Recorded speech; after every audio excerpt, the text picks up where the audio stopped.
Behin bazen umetxo bat, jaio orduko Txerrenek baitu zuena.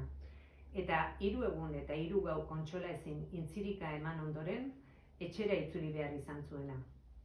Berekin geratu eta maitasun istorio eder bat elkarrekin biziko zuten asmoz eraman zuen, eta eman zion jaio berriari idazle arima.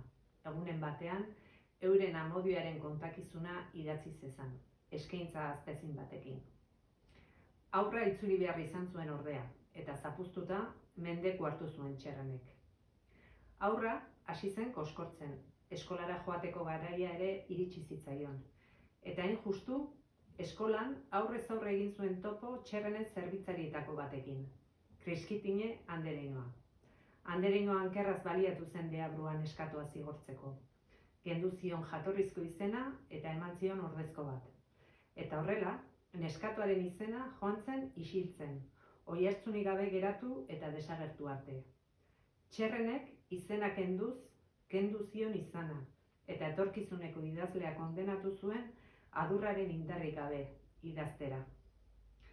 Jaunartze egunean jaso zuen neskatuak bere bizitzako oparirik baliozkoena, Katona, letren lehenengo liburuxka.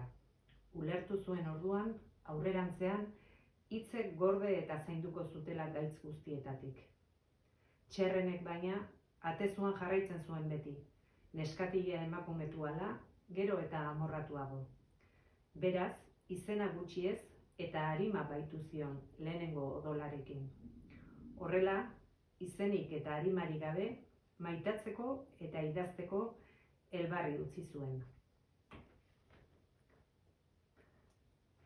Kaixo, Antxinien Mendizabal Aranburu naiz, eta hau da Katona eleberriaren hasiera eta abia puntua. Eta ipuien formula aukeratu dut historia kontagarri bat izan dadin. Eta etorkizunean zergatik ez, izan dadila istorio kantagarri bat edo dantzagarri bat. Maitasun istorio asko diran bezala. Izan ere Katona maitasun istorio baten eta desobedientzia ariketa baten kontakizuna da. Eta bai, ondo bukatzen da, maitagarrien ipuien antzera. Liburu hau dalako, idazleak bere buruari egin dion etorkizuneko promesa. Eta istoriori amaiera emateko, aukeratu du formula guztien artean hauxe. Hala bazan ez bazan, hala izan dadila.